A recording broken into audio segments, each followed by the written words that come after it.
만약에요, 누군가 여러분의 신앙생활을 보면서 혹시 열매가 있나요? 라고 묻는다면 뭐라고 대답하시겠어요? 오늘 우리는 예수님이 들려주신 이 포도원 비유를 통해서 이 질문이 가진 진짜 깊은 의미를 한번 파헤쳐 보려고 합니다. 오늘 본문은 우리 신앙의 아주 근본적인 부분을 툭 건드리고 있어요. 우리가 혹시 그냥 교회에 출석하고 예배에 꼬박꼬박 참석하는 그런 익숙한 종교 생활에만 머물러 있는 건 아닐까요? 성경은요, 그런 형식적인 활동을 넘어서 우리 삶에서 진짜로 나타나는 신앙의 열매가 도대체 뭐냐고 묻고 있는 거죠. 그리고 이 비유가 선포된 장소가 굉장히 중요합니다. 바로 예루살렘 성전. 당시 종교 지도자들의 심장부 같은 곳이었어요.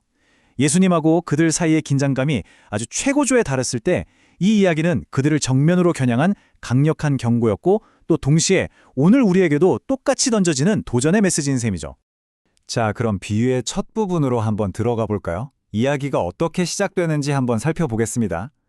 여기서는 주인의 정말 놀라운 관대함이 드러납니다. 성경을 보면요, 주인이 그냥 포도원 땅만 툭 던져준 게 아니에요.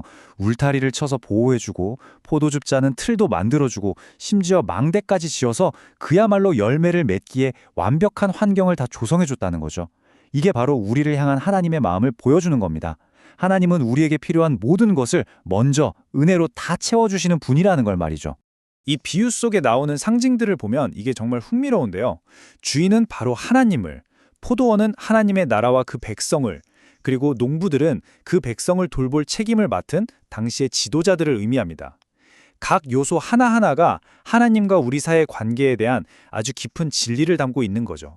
결국 이 비유가 우리한테 말하는 핵심은 바로 이거예요. 내 삶, 내 시간, 내 재능, 그 어떤 것도 사실은 온전히 내 것이 아니라는 겁니다.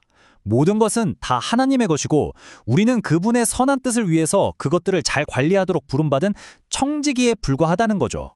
이제 이야기의 두 번째 막으로 넘어가 보겠습니다.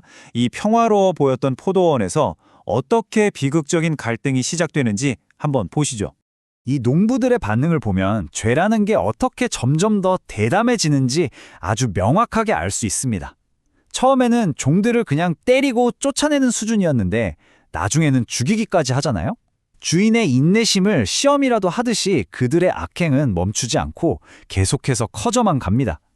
오늘 본문은 여기서 말하는 종들이 바로 구약시대 내내 하나님의 메시지를 전했지만 결국 거부당하고 박해받았던 수많은 선지자들을 상징한다고 이야기합니다.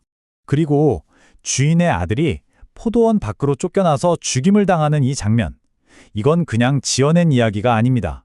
바로 하나님의 아들이신 예수님께서 예루살렘 성문 밖 골고다 언덕에서 십자가에 못 박히실 것을 정확하게 가리키는 정말 가슴 아픈 예언인 거죠. 이 비유는 정말 심오한 진리를 보여주고 있어요. 바로 십자가라는 게 인류의 가장 큰 죄악과 하나님의 가장 큰 사랑이 정면으로 마주한 바로 그 지점이라는 것을요. 자, 이제 이야기의 절정입니다. 심판이 어떻게 놀랍고도 강력한 결말로 이어지는지 한번 보겠습니다. 여기서 예수님은 직접 답을 주시지 않아요. 대신에 포도원 주인이 오면 그 농부들을 어떻게 해야겠냐? 라고 되물으시죠. 이 질문을 듣고 있던 종교 지도자들이 자기 입으로 스스로의 죄를 심판하게 만드시는 정말 놀라운 화법을 사용하십니다. 그리고 나서 예수님께서는 시편 118편의 말씀을 인용하시면서 이야기에 아주 놀라운 반전을 가져오십니다. 이건 정말 놀라운 역설이죠. 집을 짓는 건축자들이 이 돌은 쓸모없어 하고 버린 돌이 오히려 그 건물에 지탱하는 가장 중요하고 핵심적인 기초석, 즉 모퉁이 돌이 된다는 거잖아요. 세상으로부터는 거부당하고 죽임까지 당하신 예수님이야말로 하나님 나라를 세우는 유일하고도 완전한 기반이 되신다는 선포입니다. 성경은 여기서 정말 충격적인 선언을 합니다.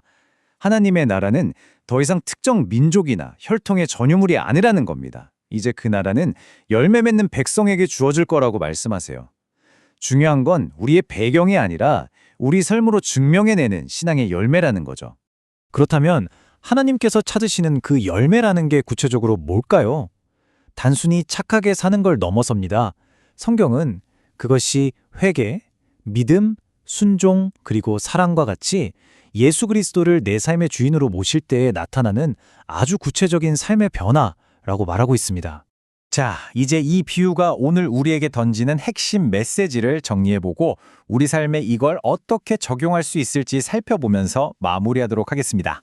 오늘 우리가 살펴본 이 비유는 우리에게 크게 세 가지 중요한 진리를 가르쳐줍니다. 첫째, 모든 것을 은혜로 먼저 주시는 하나님의 관대하심. 둘째, 그 엄청난 은혜마저 거부하는 인간의 죄성. 그리고 마지막으로 버림받은 돌이신 예수 그리스도를 통해서 구원의 길을 여시는 하나님의 놀라운 계획입니다.